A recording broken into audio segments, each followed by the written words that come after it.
Hey, what's going on, everyone? This is Mitch. Good Friday morning to you all. I hope you guys are doing well out there. It is Friday after all, so I imagine most of us are feeling pretty great out there. I know I am. And if you're not, I certainly hope your day gets much better. I got you a big update on what is now Category 5 Hurricane Lee. So this was upgraded to that Category 5 overnight. And it tore my nerves up last night doing a video and not having that 8 p.m. update for you folks. But we got the latest and greatest information for you this morning. And we're going to feed it to you folks. And we're going to talk about what Lee is looking like right now. We're going to give you the latest information from the National Hurricane Center. We'll go over the data from the hurricane hunters. The hurricane hunters are going to continuously fly out into the storm for the foreseeable future, most likely. So we'll continue to get updated information as far as the strength, what's going on under the hood of this actual hurricane, because we can look at satellite all day and say, man, that looks like a very impressive hurricane. But what is actually going on with Lee? We'll continue to feed you guys updates on that. We'll go over model information, compare the GFS, the Euro, and the hurricane models. We'll go over ensemble guidance, and then we'll talk about the steering currents, because obviously a lot of people want to know where this is going. So we'll go over all this information. There's a lot going on in the lower 48 today also, and we'll talk about that also. So this is going to be a longer video, even longer than what my videos typically are. We do have severe storm chances scattered across the lower 48 today. So if you want to know what's going on with that, I'll have timestamps up in the video 5 to 10 minutes after the video drops. So with that being said, if you folks have not subscribed, consider doing that. Like the video if you like it. The video did very well last night, and just welcome to any new subscribers or viewers. And it's a different channel with this. It's a family type atmosphere. We look out for one another. And we pray for one another. And with that being said, if you folks got anything I can pray about or pray over, please put it in the comments below. Not only do I pray over it, but I promise you others are doing so too. So let's get rolling. So this is Hurricane Lee. It's a Category 5. I would argue it looked better last night than it does right now. And I think the reason why is because I think it's undergoing an eye wall replacement cycle. If we look at it right now, Idalia did that right before it made landfall. And when that happens, it temporarily weakens these stronger hurricanes that are like Category 3 or higher. That's why if you notice, the eye becomes less cleared out between what it looked like a few hours ago to what it looks like right now. So this tells me that this is undergoing some kind of eye wall replacement cycle, because I can tell you the upper wind pattern and the conditions this is in right now does not promote weakening of this hurricane. So basically when that happens is the outer eye wall basically becomes dominant and then eventually becomes the inner eye wall. And this basically creates a new inner eye wall of the hurricane. That's in a nutshell what goes on. So I expect this eye to clear back out here in the coming hours, and this will look like that textbook wide open eye hurricane again. But convection still firing off on all sides of this hurricane, still incredible outflow to it, and it's still a very powerful hurricane. So we look at the water vapor loop at this, and you can see how the eye kind of gets doled out into the white, disappears. Like I said, I really think this is the eye wall is replacing itself. It's in the process of doing it. So this does temporarily weaken these hurricanes. It does, and this happens in normally Category 3 or higher hurricanes, these major hurricanes. And this when you just have a ton of convective energy right around the center of circulation. So this thing is still a very strong hurricane. In fact, you see the incredible outflow that it has going on right now. You see these cirrus clouds, and this is water vapor loop, so it indicates moisture in the atmosphere. But these are these high cirrus clouds that are basically getting propelled out away from the storm. And this indicates it is still under what we've been talking about for days, what we call an anticyclonic flow, or ULAC for short. That is weather terminology. And basically you got winds 40,000 feet over this storm going in the opposite direction as the actual low-level circulation, which is like this. Okay, all hurricanes, tropical systems spin in that direction in the northern hemisphere. So you're thinking, well, if this is going in the opposite direction as the actual low levels and mid-level circulation, doesn't that disrupt the spin of the hurricane? It does not. Basically, those winds going in the opposite direction above the low-level circulation help to push air out away from the storm once it rises through the middle of the storm. Okay, then it gets pushed out, rises again, pushed out. This continuously allows more air to rise. Rising air it typically means showers and storms. Sinking air typically means more stable air. Rising air typically means unstable conditions, which means unstable in the weather world means typically you're getting some kind of storm. So basically this is ventilating and doing well, and it's in an environment in the upper wind pattern that basically promotes sustained and promoting convection, which is that showers and storms. So I hope that makes sense. So the upper wind pattern, to shorten all that up, it's still in an incredible environment for maintaining strength and continuous strengthening. In fact, we look at the National Hurricane Center, the latest information from the National Hurricane Center. It's at a central 926 millibar low pressure hurricane. That's 165 mile per hour maximum sustained winds, which makes it a Category 5 hurricane. We do have Margot out here too. We're not going to talk on Margot, but this could be a hurricane. Most likely it will. It's forecast to become a hurricane. These two could get really close to one another in the North Atlantic. I'll talk about that here in a second. But we have a powerful Category 5 hurricane, and I really do think this will be at least a top 10 at minimum. One of the top 10 strongest storms in history, in recorded history in the Atlantic. I think Lee will. But we look at the latest cone of uncertainty. You got the M scattered all the way through. So we know with high confidence that it's going to get right here in the Western Atlantic. What we watch for is this cone to slowly start to kind of notch northward. So you can kind of see it right here. It kind of bends and it begins to move a little bit northward. But the good news is this isn't affecting anybody but fishes, whales, and sharks in the surface of the ocean. Okay, so that's the good news.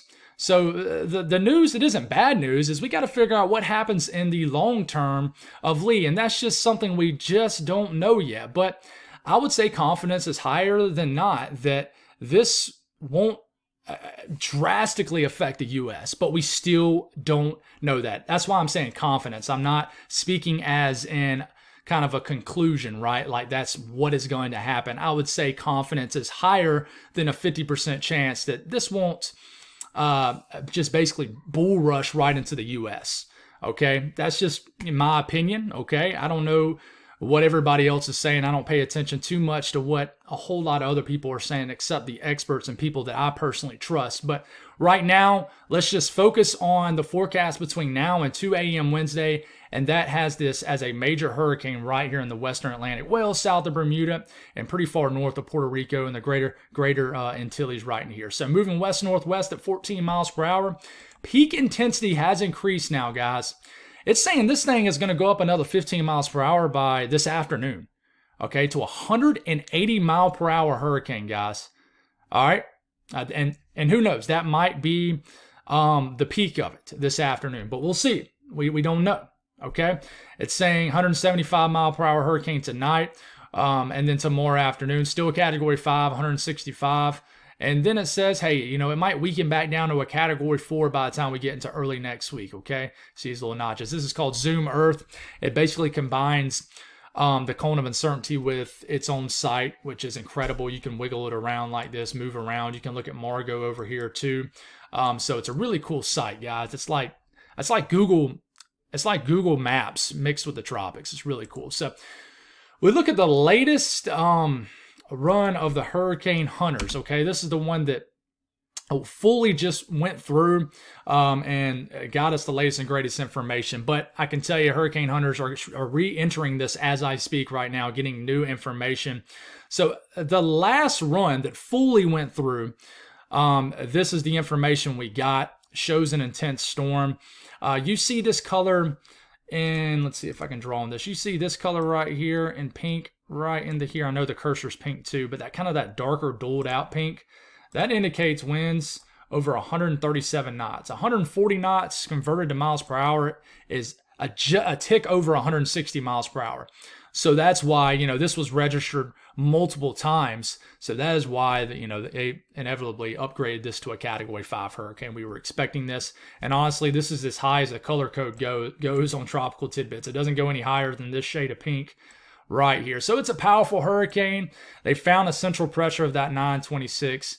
But like I said, if we actually can go back to this, Hurricane Hunters actually just went through it again. Okay, so we actually got new information I can show you here on the fly. And you still have a pretty strong hurricane, but it looks like it has weakened a little bit. because you can see the eye right here. It's not cleared out. So I really think it's undergoing an eye wall replacement cycle. That's my hunch. Okay. And that's why you have a little bit of weakening with this storm.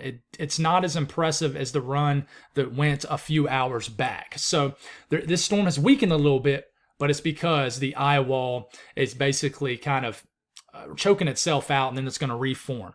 It's the environment supports continuous strengthening. Yeah, it's all right here. All right, so we're going to look at the Euro and the GFS. I'm going to tell you right off the dot. The Euro and GFS are global models, and they do not do well with real-time strength. So basically, I'm saying that this is around a 920-ish, 930-ish millibar low-pressure hurricane. Might be a little bit higher now because we just noticed that there's a little bit of weakening. The Euro is initializing this as a 981 millibar hurricane this morning. We know this is totally off, so don't focus on the strength of this. What I want you to watch is the path of Lee. Don't focus on the strength because the Euro, the Euro is certainly way off. All right, so this continues to move. I think we can look at the global models when it comes to the path of these tropical systems. It's just the strength is obviously not correct. All right, as we're getting into Sunday morning, September the 10th, this is northeast or north of the Leeward Islands. This starts to fully emerge into what we call the southwest or western Atlantic. Okay, and we get all the way to Tuesday morning, September the 12th.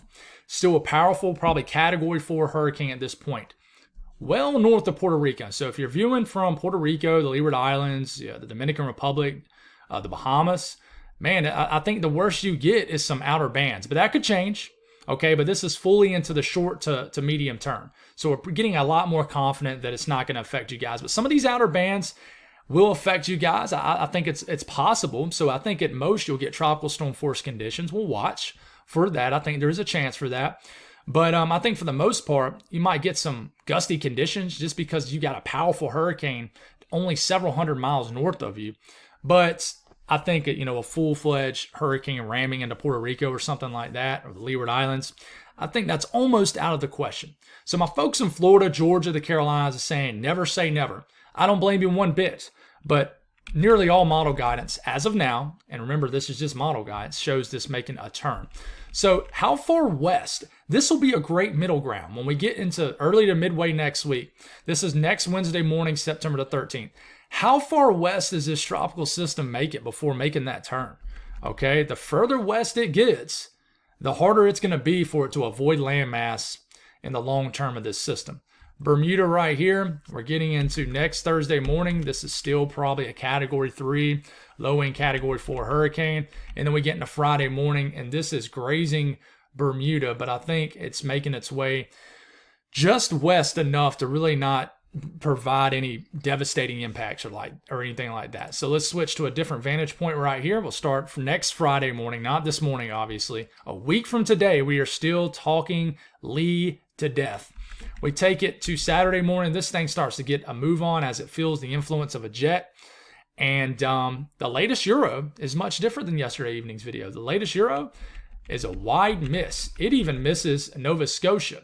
If you were to keep this going, it might move into Newfoundland, but this is past 10 days out, and it's almost pointless to even look past that. But I can tell you, this is a lot different than the Euro yesterday, right? The Euro yesterday had this scraping enough of southeast Mass and eastern Mass to provide some pretty bad impacts if that was what was to happen, and basically rammed this right into the down east areas of Maine.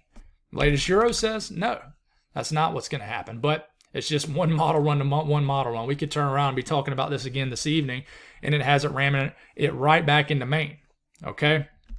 The GFS, it's verifying a little bit better, but still absolutely awful. All right, so just focus on the path, all right? We take it all the way Sunday morning. We take it all the way to this coming Monday morning, September the 11th. I tell you what, I wouldn't be surprised if, now the National Hurricane Center doesn't agree, but I wouldn't be surprised if this does some weakening just northeast of Leeward Islands and might find a window right into here where it does kind of re-strengthen. That's something to watch for. Remember I told you that Category 5 hurricanes have a hard time sustaining themselves? Well, this could be a Category 4, Category 5 hurricane that sustains itself for a pretty long period of time. Okay, so we get to Tuesday morning. We're needing this to turn. Okay, finally this starts to sniff out a weakness to its north, where it can finally begin to work its way further in latitude, which is further north. Okay, we get into Thursday morning.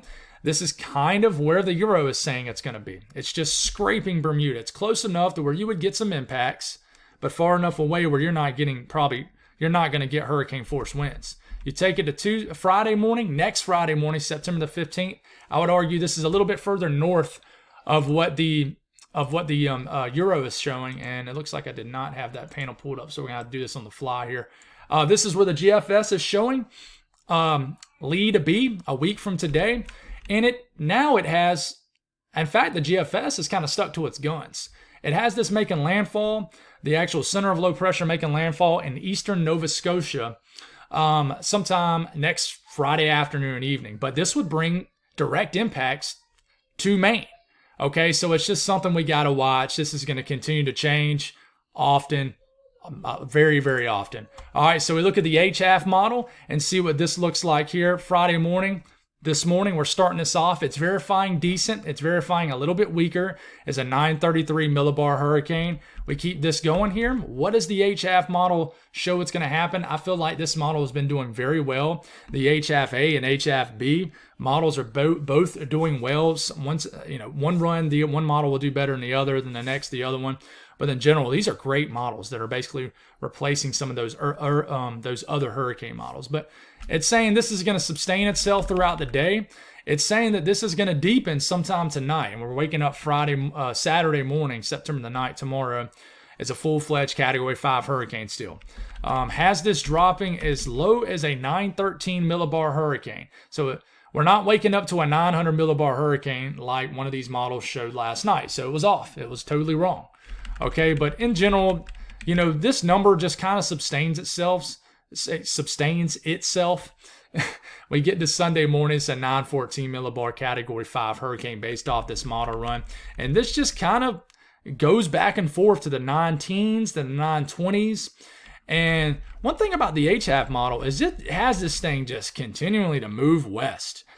Eventually, the HAF model, which only goes out 126 hours, takes us to basically late next Tuesday night into Wednesday morning, has this getting a little bit too close for comfort to areas of the far western Bahamas. Okay, it's well north of the Dominican Republic and Puerto Rico, but it still has not made that abrupt turn north yet. So I would imagine if you went this another 24 hours, that this would begin to move north. But we still have a powerful 930 millibar hurricane at this point. Okay.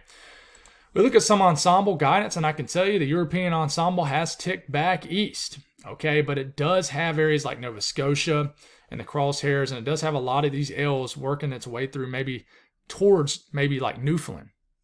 But I can tell you only got one lone run off 51 members, 1 out of 51 members that just plows right into southern New England, okay?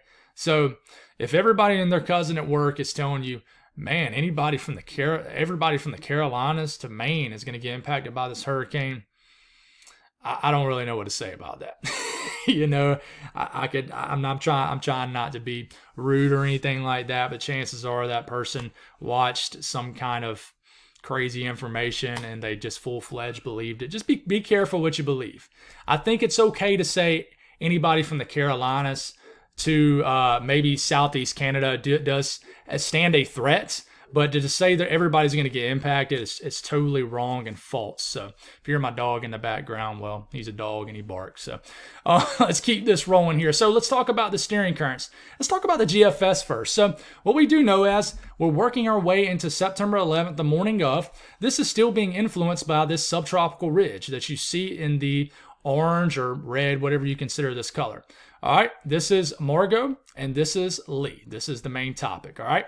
At the same time, if you look over the central to eastern U.S., you might see some blue show up. That's what we call troughing, a trough of low pressure, an upper low, an upper level low, with some kind of cold front associated with it. We know, and if you don't, I'm about to tell you, we know that a cold front usually kicks and really is a substantial dominant steering factor for tropical systems. So that's something to keep in mind, because a lot of times these cold fronts save the day when it comes to tropical systems in September and October, okay? So we keep this going. If you notice, this area in orange, which is our ridge, weakens and really kind of moves back to the north. this opens up this area of white right here. And if you notice, Lee starts to sniff out that weakness and move north as we're getting into midway next week. All right, at the same time on the GFS, you have a deep digging trough with an associated cold front. And we stop it right here. Right here. This is next Thursday morning, 6 days from now. So steering currents around ridging goes like this, goes in this direction. Okay, so this is going to feel that, right? But it also is going to feel this trough, which steering currents around this goes like that. So you would think, oh no, this is going to go right in between. It's going to feel the steering currents of both. And basically there's going to be a road that's going to take Lee right in between. Well, what you got to realize is a trough isn't going to stay in the same spot. Okay, and a ridge isn't going to stay in the same spot. Sometimes they weaken, sometimes they strengthen, and most of the time they're moving. They're not going to typically stay over the same spot. Now, some of them do, but in this case, that's not the case. All right, so you take this all back off your screen, and we will get this rolling again. And I think I did it too far ahead. So we'll back this up, and here it is. And in this case, the ridge actually amplifies, gets stronger, okay? But it's still kind of positioning itself a little bit further east. So if you notice, this area and kind of dark orange right here is moving a little bit further to the east. Okay, this allows Lee to inch as much as possible to the east. Even though it looks like it's just moving due north, there is a little inch that's moving north-northeast. Okay, what we know about stronger systems is a stronger hurricane will fight for latitude for everything it's got. A stronger system will always try to turn north. Okay, and that's no different with Lee, especially with it being such a powerful hurricane. All right, so it's basically going to try to plow into this ridge, but this ridge does not allow for this system just to escape out the sea. Like a lot of storms do. We call them fish storms that just kind of become super strong and then turn right on out to sea and not bother a soul. Okay, but you know, at the same time, you still got this trough that's right here that's actually connecting, because low pressure is connecting to one another. You know, because Lee itself is a low pressure, and then this upper trough is low pressure, and then this is heading right towards the ridge. So at this point, okay, you still got it being influenced by this steering. Okay, and then this upper trough is still getting steered right into here. So ultimately, this gets sent right into southeast Canada and even affects areas of Maine. And that's why you have this scenario on the GFS. Okay, this high pressure is really dominant, but it is scooting very slowly out the way, but not quick enough. Okay, and that's ultimately why it can't make, you know, this can't make an abrupt turn this way. If this ridge was different or if it was weaker, it could, but it kind of just gets sent right into a landmass, which in this case is Canada and parts of the US. So let's get this back off and let's keep moving here. We look at the European, which is a little bit further east. They're kind of flip-flopping, right? At the same time, you got this weakness that opens up. This begins to turn north. All right, we got this big trough over the eastern U.S., which, by the way, could deliver beautiful weather next week to the eastern U.S., fall-like weather. And we got this subtropical ridge up here. All right, and it's pretty stout. It's pretty stout early on. You would think, oh, no, you know, this is about to steer this right in to the northeast. Well, if we keep this going here, all right, let's get this going down here. If we keep this going, look how this ridge, one weakens and then it backs back out east. So it moves out the way. So this allows Lee right here to basically just bulldoze right into that weakening ridge and then that shifting east ridge. And we have another one strengthening right here. But I think if you were to, and it's trying to catch up with Lee. But you see this white right here? That's a wide open weakness, and this thing is going to be out if this was to happen. Okay, so you notice there's a substantially different scenario between the Euro and the GFS with the long term of this. I hope that helped, guys.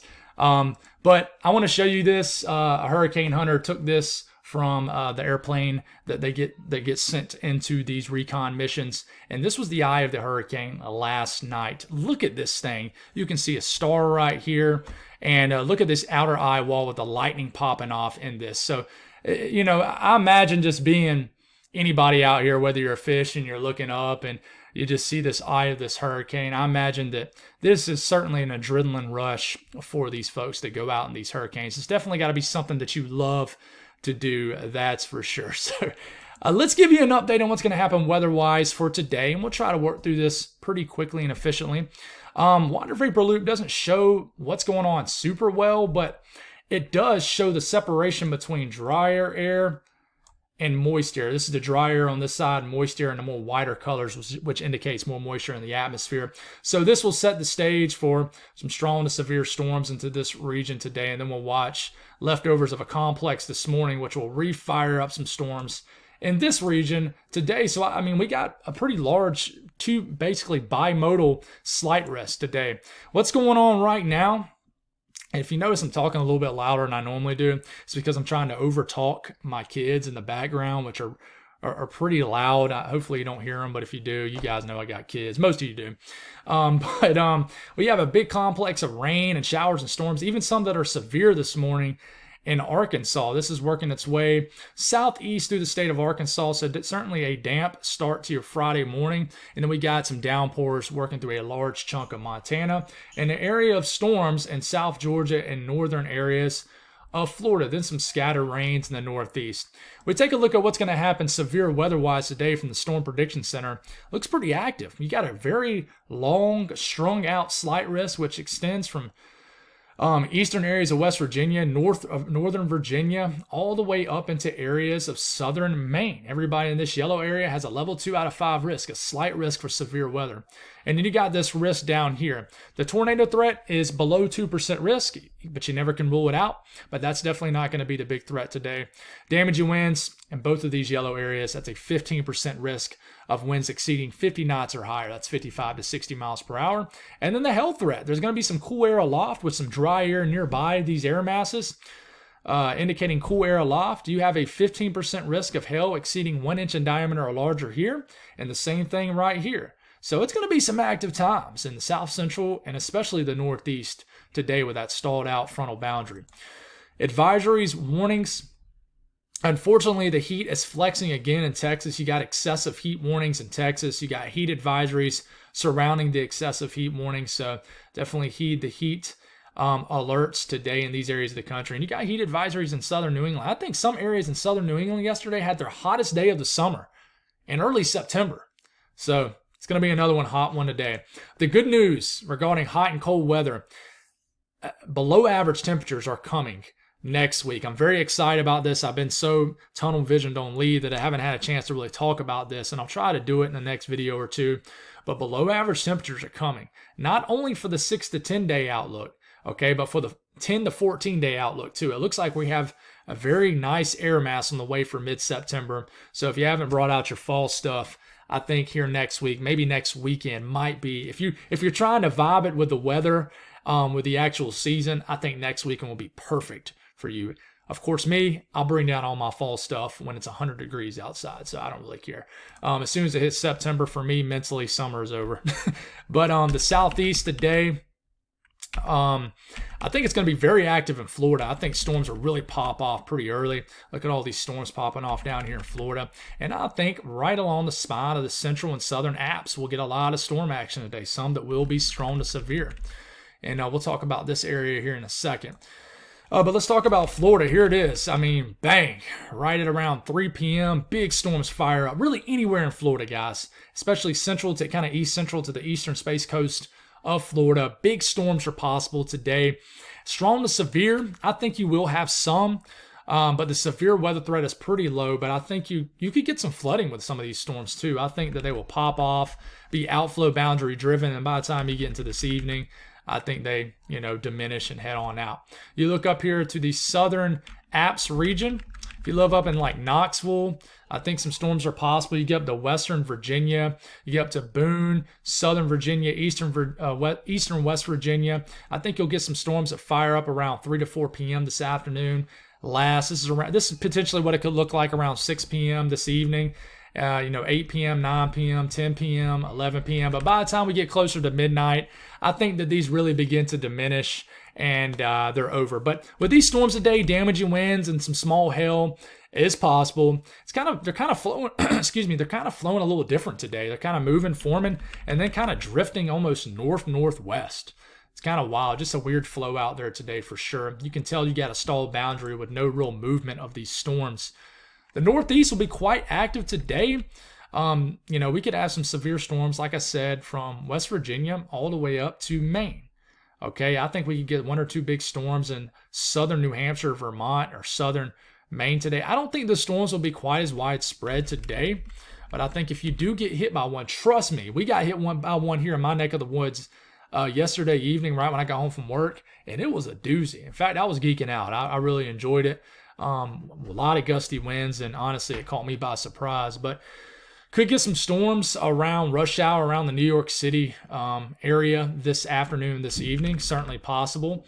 A little bit closer look at all these regions, and we'll really focus here on the mid-Atlantic. Like I said, big storms are possible. Watch out Washington, D.C., Baltimore, up to Philadelphia, the Delmarva region. We'll start this around 8 p.m., 9 p.m., 10 p.m., 11 p.m. This is what the HRRR model is trying to say. Harrisburg, southeast, and southern areas of PA could certainly see some storms later this evening. And like I said, the biggest threat, gusty winds and hail. All right, the south central U.S., I think we'll get some storms that fire up later this evening and drift southward around a ridge over the kind of like New Mexico and kind of western areas of south central U.S.